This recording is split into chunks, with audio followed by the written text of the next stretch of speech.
Mga friend, nagtapiko natin sa ngayon ang ating mga anong kailangan para mag-improve tayo. No? Nag-improve ako. Katulad ng mga ginagawa natin na pinipili ang growth, no? Yan ang ating kailangan i-improve natin. Piliin ang growth, no? Yan ang ating gawin para ma-improve tayo, no? At magsimulang mag-improve ngayon. Kaya nang gawin natin, no? Hindi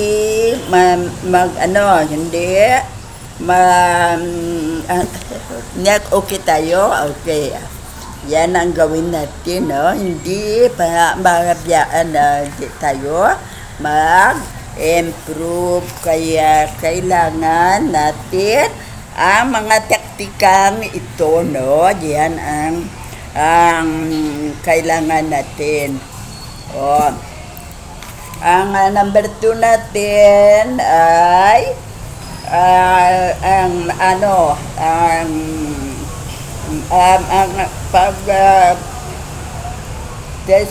responsibility mo ang paglago.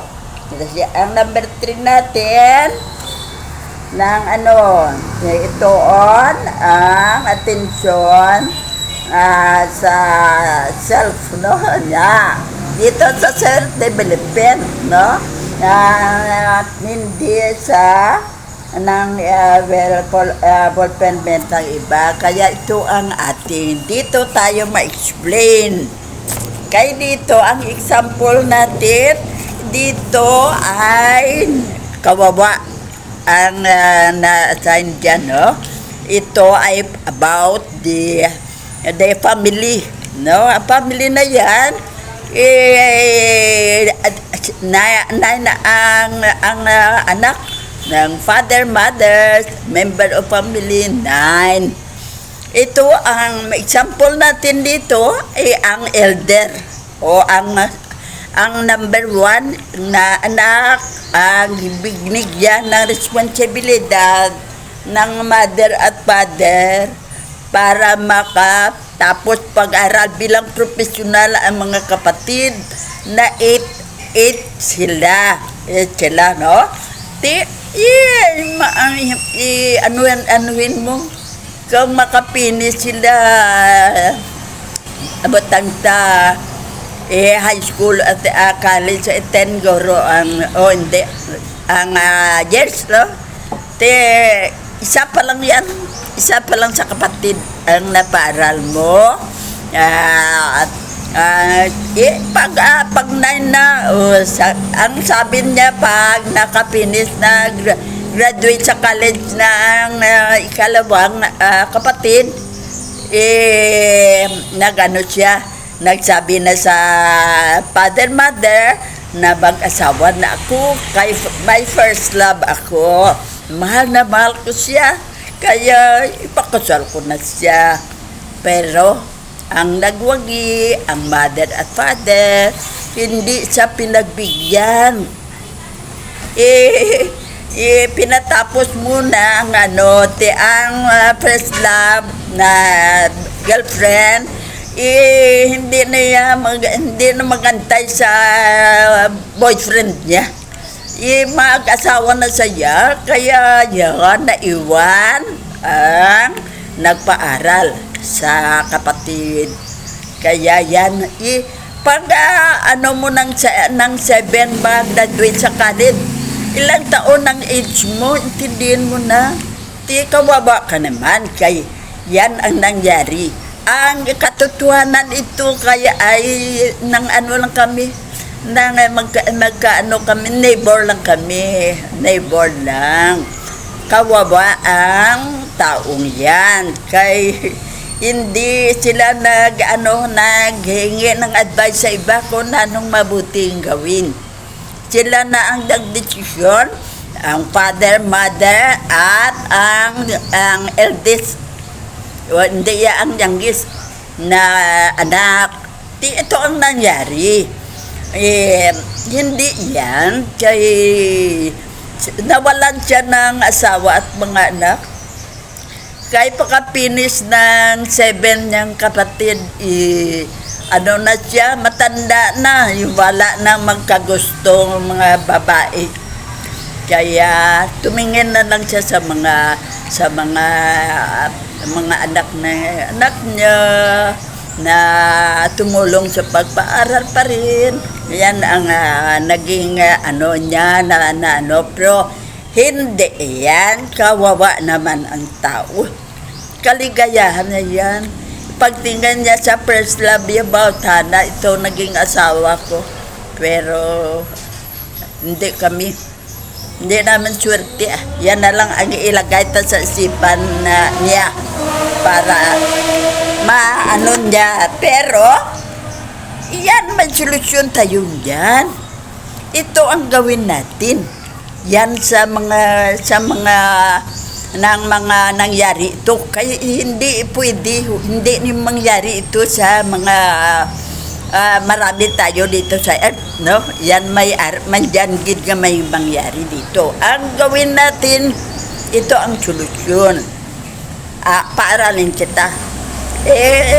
Meeting tayong lahat, mother, father at mga kapatid.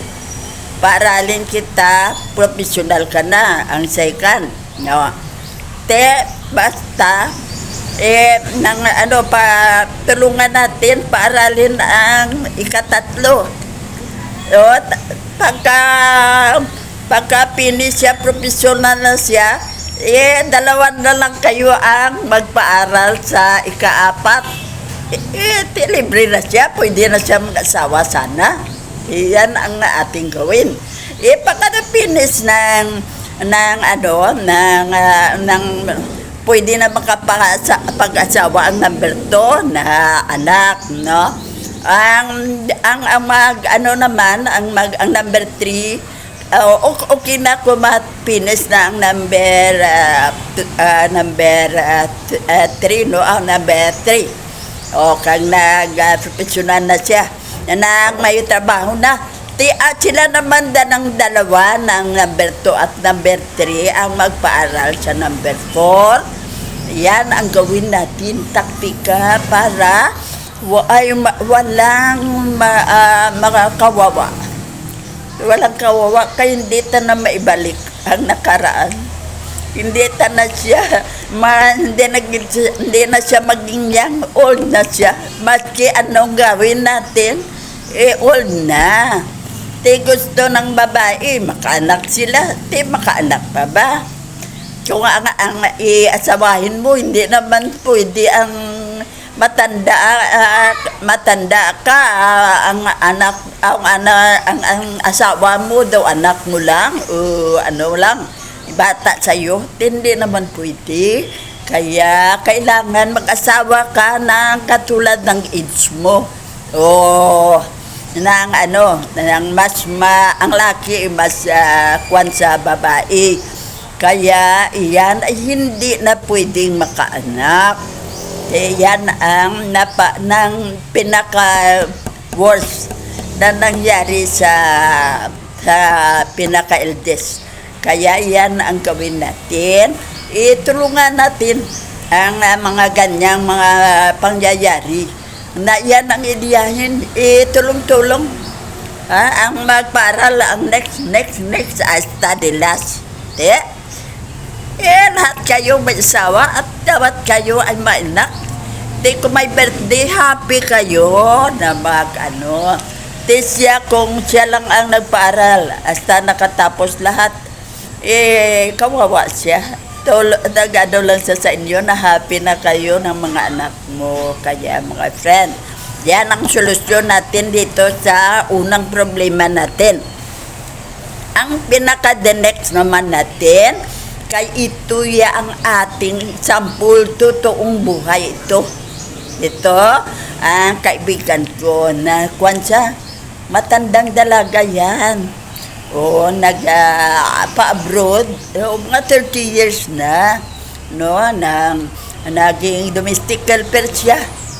Kay kwan siya ng nang walang asawa at anak, siya sabi ng mga kapatid niya, paralin mong anak ko. Sabi naman ng isa, si ate lang ang anak ni ate lang paaral mo. Ang sa akin paaralin mo rin. Yan. Lahat ng kapatid naghiling. Kung di na professional din. No? Sa 30 years, hindi siya nakaipon para sa sarili niya. Ang nangyari, ito ang masaklap na nangyari sa buhay ng kaibigan ko. No? Sa tagal ng years,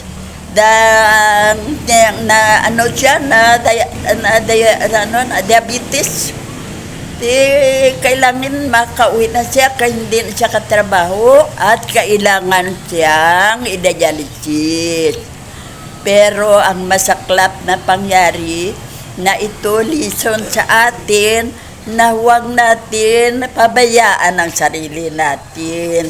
Kailangan bigyan mo ng importansya ang sarili mo kay ikaw ang makawawa, no? Kay itong nangyari sa kaibigan ko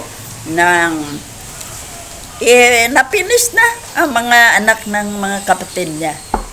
Pag-uwi niya, kailangan kung may dialysis, may kasama ka,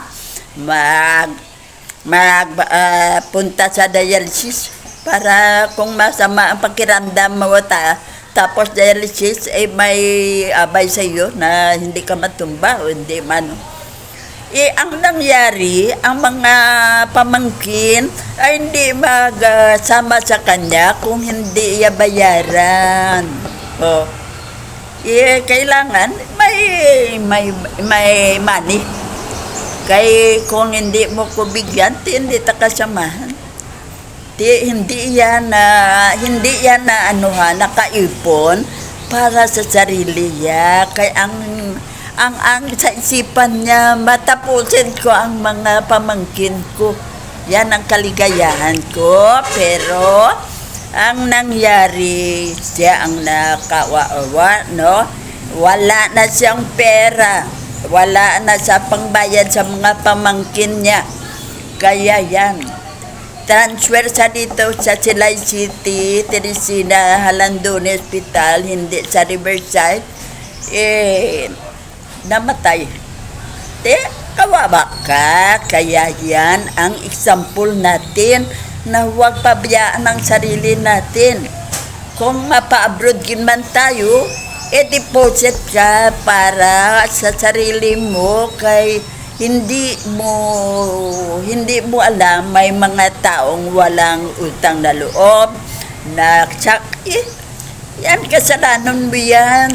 Hindi ka naman nakin sinabing paaralin mo ako, pinaaral mo ako, kasalanan mo yan. Kaya yan ang naging dahilan ng failure mo sa buhay. Kaya yan ang aking inituro sa inyo sa leksyon na ito. Ang mga sa abroad, mag-safety kayo, mag-ipon para sa inyong sarili. Kaya hindi nyo alam ang pamilya nyo na tinulungan nyo ay makatulong balik sa iyo. May utang na loob, may iba na hindi. Kasalanan mo kay tinulungan mo ako. Ganit, thank you na lang. Ikaw na. Kaya wala kang pangbayad. Mamatay ka na, wala ka dyan. Sa 30 years mong trabaho at tulong, ganyan ang nakamit mo sa buhay mo. Na excited ka na, kaya nakauwi ka, may pamangkin ka nang magbantay sa iyo. In short, nagsama ng loob mo kaya hindi sila magbantay sa hospital sa iyo kung hindi mo sila suhulan. Wala kang ibayad sa kanila. Yan ang kailangan natin i-example na kailangan unahin ang ating sarili. itong ating kung nag-advise ka sa ngayon, isama mo sa paglago ng nagtagumpay ng mga taong gusto mo maging matagumpay at maligaya. Sasama ka dyan. Kung tatakbo sila, tatakbo ka rin. Huwag ka magpaiwan. Takbo tayo para finish line tayo. Yan ang gawin natin. Yan ang solusyon dyan na ang sarili mo, huwag mong iwan. Sa advice mo, i-apply mo dyan para sama-sama kayo na nagpa-itaas sa bahay. Kasi may hagdanan tayo. The first step ka pa lang, second step ka pa lang, third, at andyan na sila sa finish line. Kaya yan ang gawin natin sa buhay natin, na kailangan unahin na ang sarili natin at tulungan ng iba na mag-ano kayo, pantay-pantay sa tagumpay. Hindi naman nga iwan nyo sila. Ikaw lang ang magtagumpay. Hindi yan. Masama yan. Ang ating trabaho, tulong-tulong tayo. Kaya yan ang gawin natin, tulungan ang nangailangan. Huwag lang gawin ang mga ganyan pangyayari sa mga taong na sila ang kawawa. Kahit sana nakapag-asawa kung hindi mo lang binigyan ng obligasyon na mother ka, gusto mo makalibre ka sa obligasyon. Ang parents na yung magpara sa mga anak para nga makalibre. Ito yung anak na pero hindi mo naalilisa nga siyang nang hindi maging successful at maging malungkot sa buhay. Kaya mga friend, huwag desisyonan ng mga ganyan, no? At yan leksyon natin na hindi ka ang focus sa attention mo sa mga taong paligid mo lang, isama mo ang sarili mo. Huwag nang iwan, no? Mayan, ang mga friends ko, nagpasalamat kay na tulungan nila ako.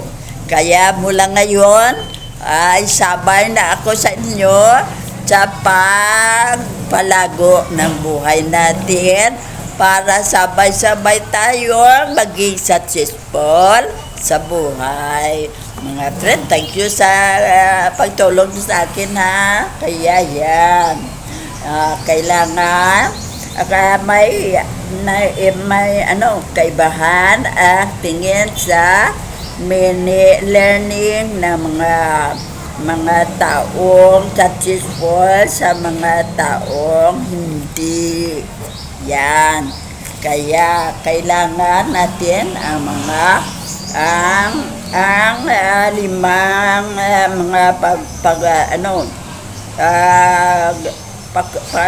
pakinabang sa buhay ang mga ginagawa. Kaya yan, sabay-sabay tayo at yung mga tinulungan ay magtulong sa taong nagtulong sa atin.